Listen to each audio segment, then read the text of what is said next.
Saúdo a todos com a paz do Senhor. Abram as vossas Bíblias no Evangelho de Jesus, segundo escreveu Marcos, capítulo de número 14, versículos 22 até o 26. Marcos 14, o capítulo, e versículos 22 ao 26. Já está projetado aí? Todos encontraram? Digam amém. E comendo eles, tomou Jesus o pão e, abençoando-o, o partiu e deu-lhe e disse: tomai, comei, isto é o meu corpo. E tomando o cálice, dando graças, deu-lhe, e todos beberam dele. E disse-lhe: isto é o meu sangue, o sangue do Novo Testamento, que por muitos é derramado. Em verdade vos digo que não beberei mais do fruto da vide, até aquele dia em que o beber novo no reino de Deus.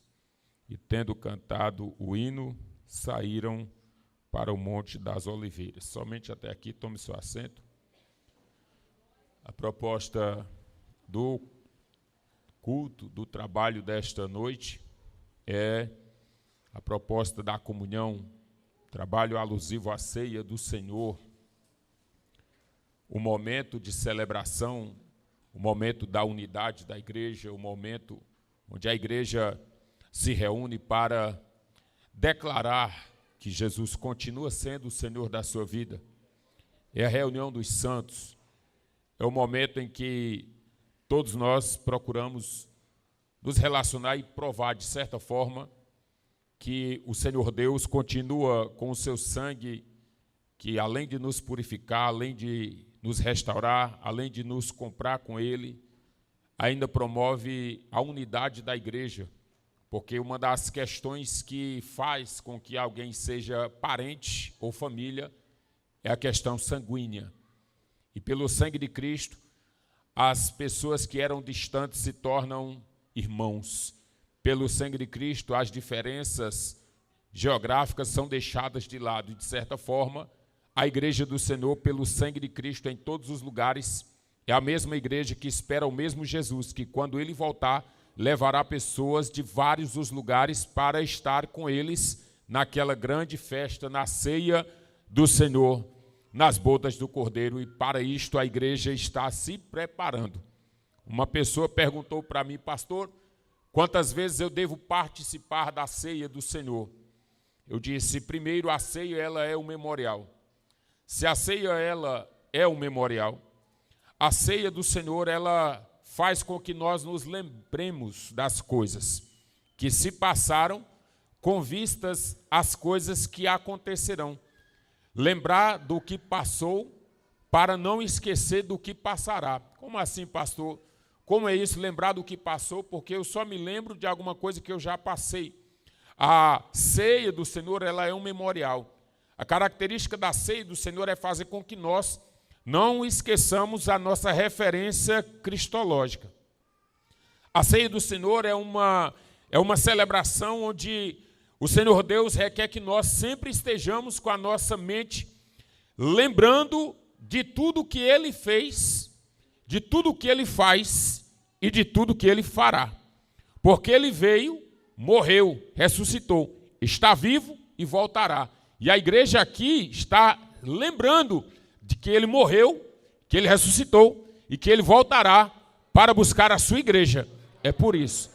Então, quando nós estamos na ceia do Senhor, respondendo à pergunta do rapaz, eu disse: se a ceia é um memorial, implica dizer que todas as vezes que eu participo, quanto mais eu participo, mais eu me lembro, mais me aproximo. Quanto menos eu participo, mais esqueço e mais me distancio.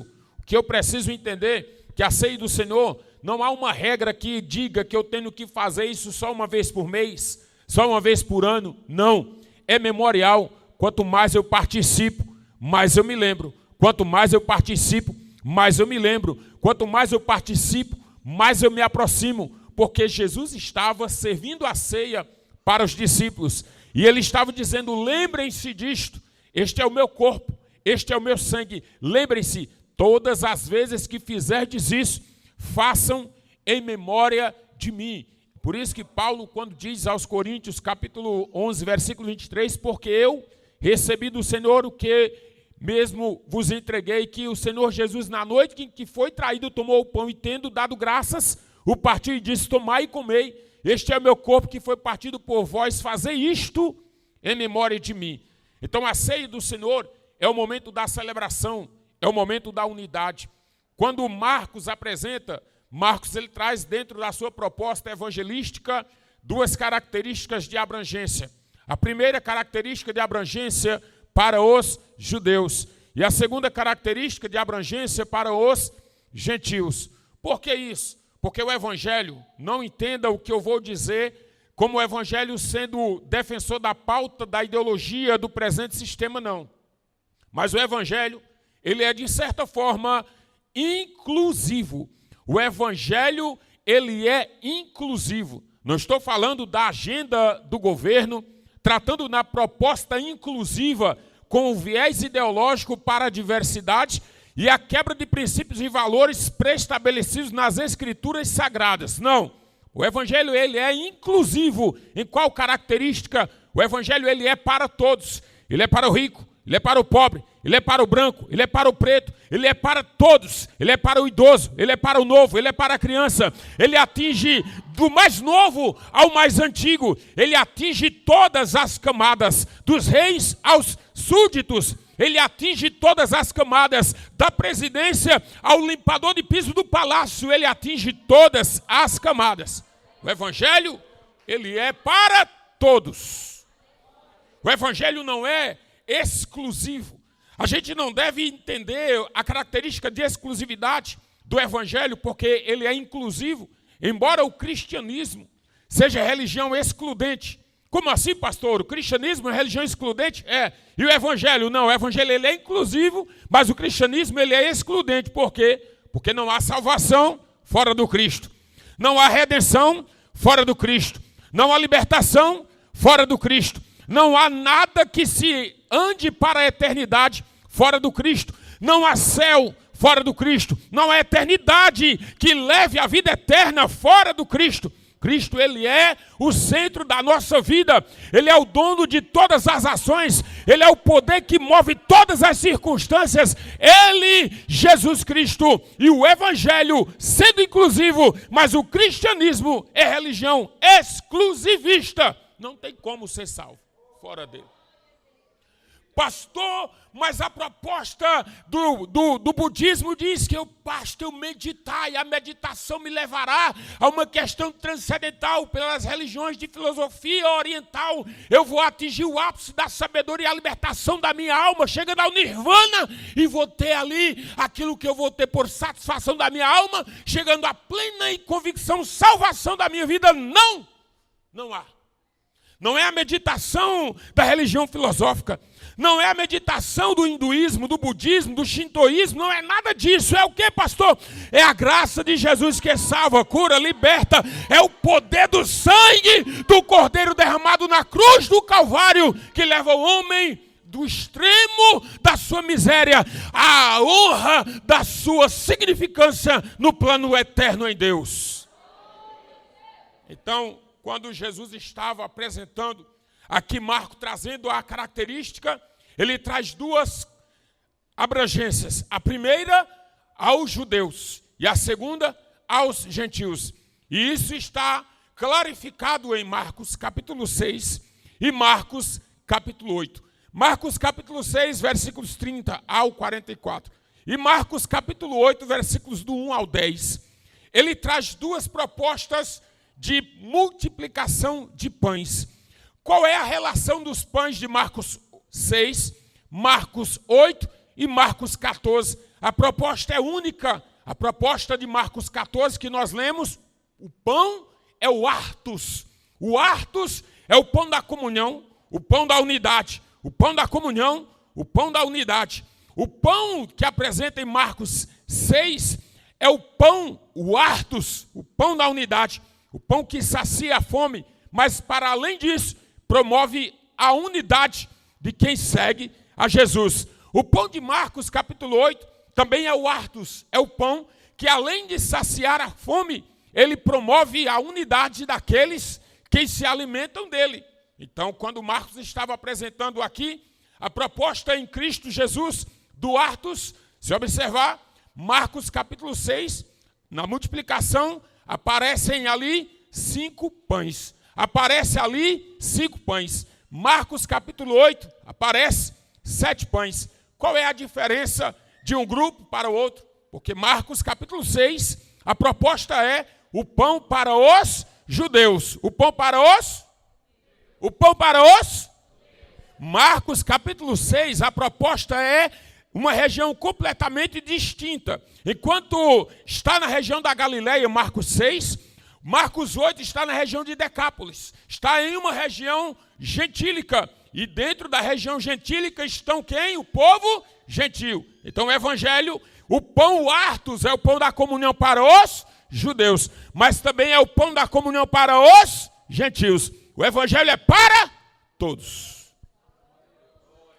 O pão é para todos. O pão não é para um grupo exclusivo. O pão não é para um grupo que está se achando melhor do que outro. Não. O pão é para todos. O evangelho é o único meio pelo qual o sujeito, ele chega miserável e sai honrado. O evangelho é o meio pelo qual o sujeito chega insignificante e ele sai significando alguma coisa. O evangelho é o meio pelo qual nenhuma estrutura de poder da sociedade no viés político consegue trazer uma estrutura sadia que promova o homem de um estado deplorável, miseravelmente marginalizado diante da sociedade e coloque em um altar para ministrar a palavra de Deus para autoridades que frequentem os espaços. O que é isso, pastor? É o evangelho que ele é inclusivo, ele restaura, ele cura, ele purifica as pessoas.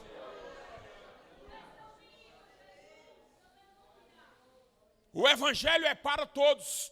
O poder político não vai conseguir nunca atingir as camadas, embora a agenda política possa trazer uma estrutura social capaz de solucionar os problemas de moradia, de solucionar os problemas de desemprego, de solucionar os problemas da fome, mas só tem um problema que é capaz de, quando solucionado, resolver todos os demais. O que é isso? É o problema da espiritualidade de uma alma purificada. Quando o evangelho entra, o sujeito ele passa a valorizar o dinheiro, a família, ele passa a valorizar tudo o que ele tem. Por quê? Porque o evangelho ele é inclusivo. Ele entra, quando ele entra, ele promove toda a mudança necessária. Portanto, as pessoas precisam entender que dentro da proposta do evangelho, sendo ele inclusivo, sendo o evangelho para todos, ele é um evangelho que lança pessoas, que une pessoas.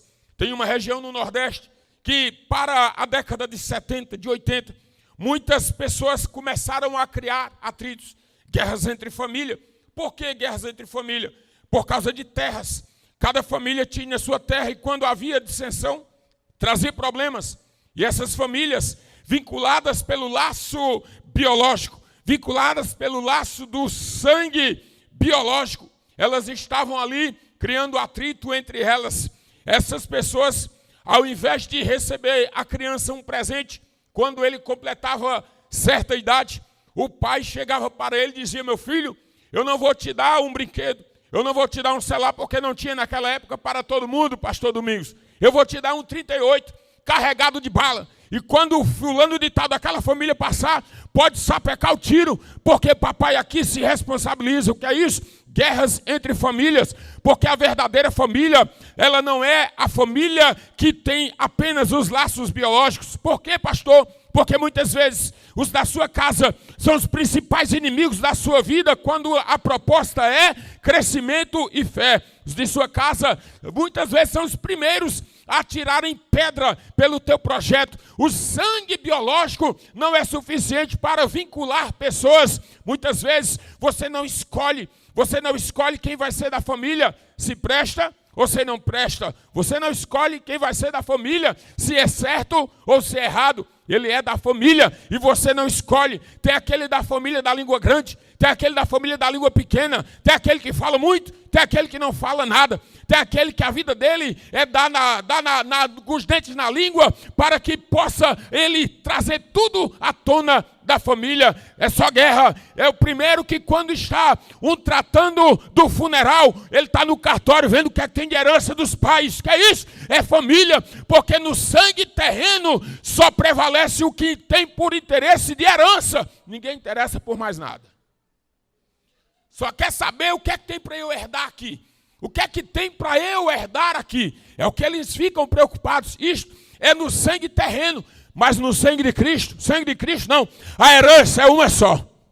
No sangue de Cristo, a herança é uma só. A família da fé é a família mais importante que você tem. Falo isso sem medo de errar. E vou te provar na Bíblia que a família da fé é a mais importante que você tem. Primeiro, Marcos capítulo 3, versículos 31, 32, 33, 34 e 35, tem uma perícope lá que apresenta Jesus. Quando ele está dentro da casa, chegam Jesus, Maria, a sua mãe, e os seus irmãos estão lá fora. E chegaram lá e disseram, Jesus, a tua mãe e os teus irmãos estão lá fora. Estão lá fora. E Jesus disse, e daí?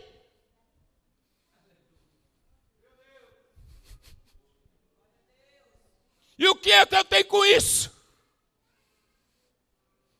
Está lá na Bíblia, não estou inventando nada não. Tua mãe e teus irmãos estão lá fora. Projeta aí, versículo 31 a seguir. A tua mãe e teus irmãos estão lá fora. Chegaram então seus irmãos e sua mãe. E estando de onde? Mandaram-no. E aí o que é que aconteceu? A multidão estava sentada ao redor dele e disseram-lhe, eis que tua mãe e teus irmãos te procuram e estão aonde? É porque o ambiente que eles estavam era diferente do que Jesus estava. Nem todo mundo que é da tua família está no mesmo ambiente que Jesus está. Então não se preocupe se ele não entrar para estar com Jesus. O que importa é que você tem que estar.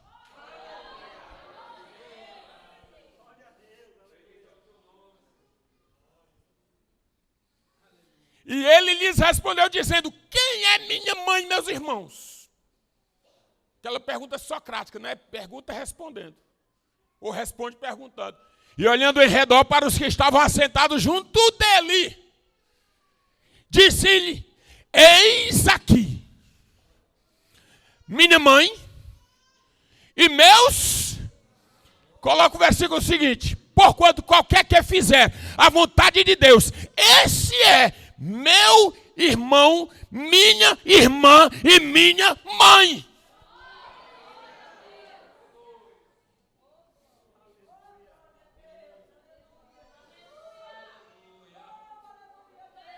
A família da fé ela é mais importante do que a família de sangue biológico. Porque a família de sangue biológico, pastor Silas, o senhor não vai conseguir carregar todos para a eternidade, ainda que queira. Sempre tem um que se recusa a subir. Mas a família da fé não. A família da fé não se perde. A família da fé será arrebatada junto.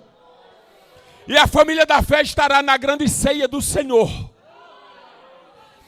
A família da fé vai se unir aos familiares que já se foram. Aos familiares da antiga aliança. Aos familiares que já se foram. Abraão, Isaac, Jacó, Rubens, Simeão, Levi, Judá, Dan, Naftali, Gad e Asser. Todos os 12 discípulos, a família de Jesus Cristo, vinculadas pelos laços da nova aliança, é mais profunda do que aquelas que são vinculadas pelos laços biológicos, que na terra mais dão confusão do que produto de eternidade. Aí quando Jesus chega para tratar dessas questões, ele chama os 12, e aí os 12 estão com ele. Quem são os 12, pastor? São aqueles lá. Judas, o traidor. Estão lá Simão, o zelote. Estão lá Mateus, o publicano.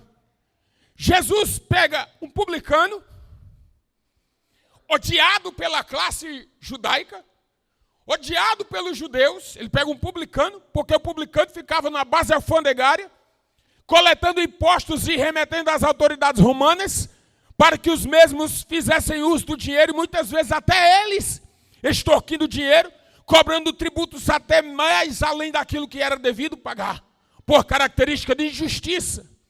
Então era odiado. Jesus chamou Mateus, um publicano, e disse: vem para cá. Aí ele pega um zelote, Simão, apelidado por Zelote, pega Zelote. Quem era o Zelote? Zelote era uma classe religiosa extremamente zelosa pela lei do Senhor, de modo que ele tinha um ditado que dizia: nenhum Deus senão o Senhor, nenhum tributo senão do templo. Ou seja, eram avessos à cobrança de tributos por qualquer autoridade, e diziam: nenhum tributo senão do templo, e nenhum amigo senão o zelote. Ou seja, é meu amigo, é zelote, é meu amigo. Não é zelote, é meu inimigo. Em outras palavras, Jesus chamou um homem para estar junto. Um homem que todos à sua volta eram seus inimigos, porque ele era o único zelote do grupo de 12. E aí a pergunta é: como é que deu certo? Como é que deu certo? Porque na proposta do Evangelho, que ele é para todos, porque ele é de inclusão, a proposta do Evangelho, aqui dentro, na mesa da salvação, na mesa da comunhão aqui, não tem direita, não tem esquerda, não tem publicano, não tem zelote. Na mesa da comunhão aqui, não tem 13, não tem 22. Na mesa da comunhão, a política não entra. Na mesa da comunhão, a discussão ideológica não entra. Na mesa da comunhão, o viés partidário não entra. Na mesa da comunhão, Jesus é o único rei e todos os demais são servos. E aqui na mesa da comunhão. É por isso que quando a gente chega, o evangelho ele é para todos. Marcos 6, judeus. Marcos 8, gentios. Marcos 14, a representação da unidade de todos. O pão que salva é o pão que salva todos. É o pão que une a todos. É o pão que foi vertido na cruz, foi morto por todos. É o pão que foi partido por todos. É o sangue que foi derramado por todos. E é todos que estão aqui que serão salvos segundo a graça e a presciência de Jesus Cristo. Fica de pé, por favor.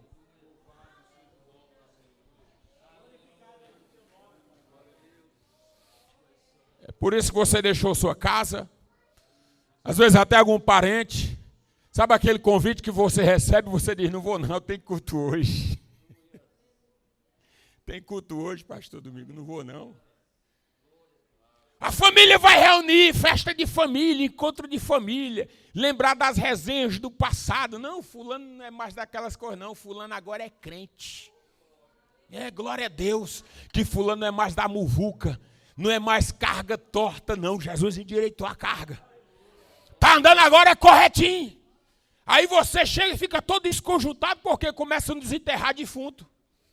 E crente, meu irmão, não foi chamado para viver desenterrando defunto, não. Crente, ele é servo do Senhor, crente não é coveiro, não. Crente não fica desenterrando defunto, não. Esses encontros de família que se reúnem aí, começa a desenterrar os defuntos, o camarada fica até meio constrangido. Eita, rapaz, é mesmo, tu era desse jeito. Aí começa. Aqui na casa do papai, não. Na casa do papai aqui, todo mundo aqui era peça rara mesmo.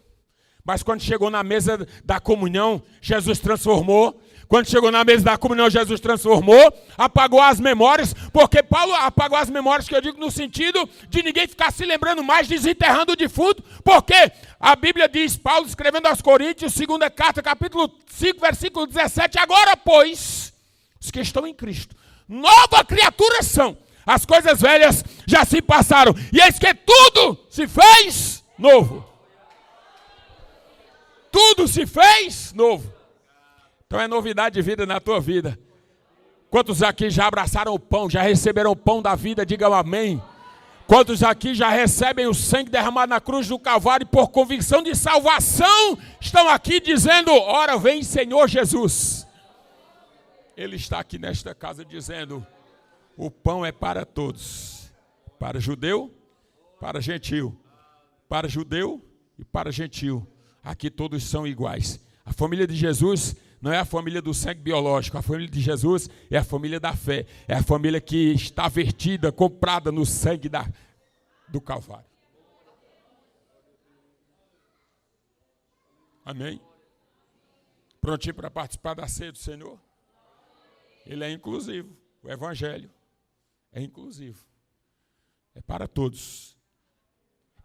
Venha como quiser, mas não fique como está, porque é o Evangelho que aceita do jeito que você é, o Evangelho que te transforma dentro da sua necessidade. O mesmo Evangelho que te aceita como você é o mesmo Evangelho que te transforma na tua necessidade. Amém? Posso orar pela palavra, pastor Silas?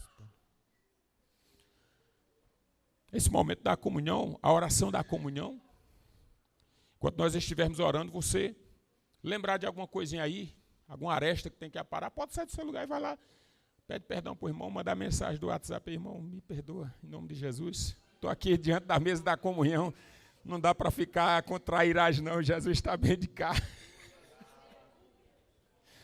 Altíssimo Deus e Pai, em nome de Jesus, Senhor, nós estamos em Tua casa. Muito obrigado, Senhor, pela oportunidade. Muito obrigado, Senhor, pela palavra direcionada aos nossos corações nesta noite.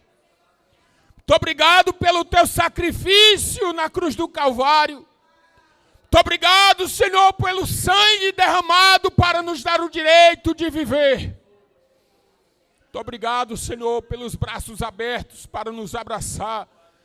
Muito obrigado, Senhor, por pavimentar o terreno e o caminho que nos leva para a eternidade. Muito obrigado, Senhor, porque Ele abriu as portas do céu para que a igreja pudesse passar.